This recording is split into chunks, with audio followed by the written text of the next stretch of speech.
Friends, આજે plus એકાઉન્ટિંગમાં ફરીથી આપણે એક નવો પોઈન્ટ જોશું. આજનો ફ્રેન્ડ્સ આપણો પોઈન્ટ છે પર્સનલ ડાયરી.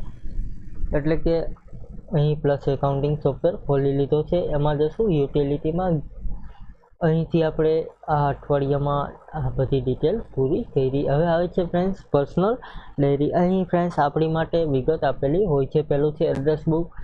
એટલે કે આપણે દરેક પાર્ટીની એડ્રેસ બુક જોતી હોય તો અહીંથી મળી જશે. અહીં જેટલી પાર્ટી હશે એની ડિટેલ આપને જોવા મળશે. જેનું એડ્રેસ હશે એ અહીં સામે જોવા મળશે. અત્યારે આપણે એમાં એડ્રેસ નાખેલું નથી. જો ફ્રેન્ડ્સ એડ્રેસ નાખેલું હોય તો એ જોવા મળશે. તો સૌપ્રથમ અહીં માસ્ટરમાં જઈને એડ્રેસ નાખી દઉં છું. અહીં અતિક છે તો એનું એડ્રેસ નાખી દઉં છું.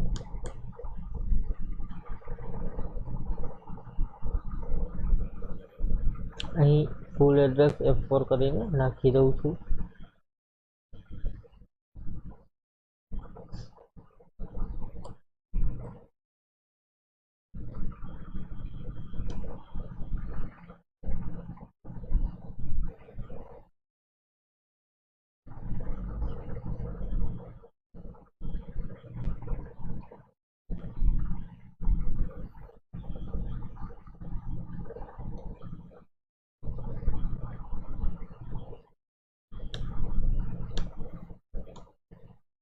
અહીંથી ઓકે કરીશ.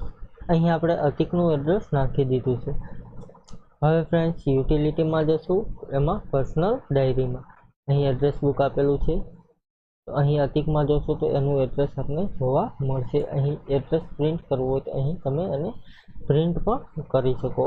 એડ્રેસ બુકને પ્રિન્ટ કરી શકો. ત્યાર પછી ફોન બુક આપેલી છે એ પ્રિન્ટ કરી શકો. લેબલ, ત્યાર પછી એન્વેલોપ આપેલા છે એ તમે પ્રિન્ટ કરી શકો. એટલે કે કવર પ્રિન્ટ કરી શકો. ત્યાર પછી ફરીથી યુટિલિટીમાં જશું. પર્સનલ ડાયરી એમાં છે ફ્રેન્ડ્સ મેઇલિંગ લેટર. તમારે મેઇલ લખવા માટે કાંઈ પણ લેટર લખવો હોય તો એ તમે અહીંથી ન્યૂ કરીને એડ કરી શકો. યુટિલિટીમાં જશું. એમાં ફરીથી પર્સનલ ડાયરી લેશું. ત્યાર પછી અહીં રિમાઇન્ડર તમારે એની પણ મૂકવું હોય તો એ રિમાઇન્ડર અહીં પ્લસ એકાઉન્ટિંગમાં મૂકી શકો. અહીં એનિવર્સરી, બર્થડે અથવા બિઝનેસ, સેરેમની, ઇન્ક્વાયરી, એપોઇન્ટમેન્ટ, ત્યાર પછી અધર બીજું કંઈ રિમાઇન્ડર મૂકવું હોય તો એ આપણે મૂકી શકીએ. અહીં બિઝનેસ આપેલું છે. અહીં રિમાઇન્ડરની તારીખ છે. અહીં ફ્રીક્વન્સી એટલે કે તમારે ક્યારે જવું છે, ડેલી તો ડેલી બતાવશે. અહીં પર્ટિક્યુલર તમારે વિગત નાખવાની રહેશે. અહીં આપણે નાખી દઈશું મીટિંગ, મોબાઈલ નંબર, ત્યાર પછી ઈમેલ આપેલું છે. અહીં લેવલમાં લેશું સિસ્ટમમાં. આપણે રિમાઇન્ડર જોઈએ છે સિસ્ટમ લેંગ્વેજમાં ઇંગ્લિશ, ગુજરાતી, હિન્દી. ઓકે કરીશું. ટેબ આપીશું. અહીં બહાર આવીશું.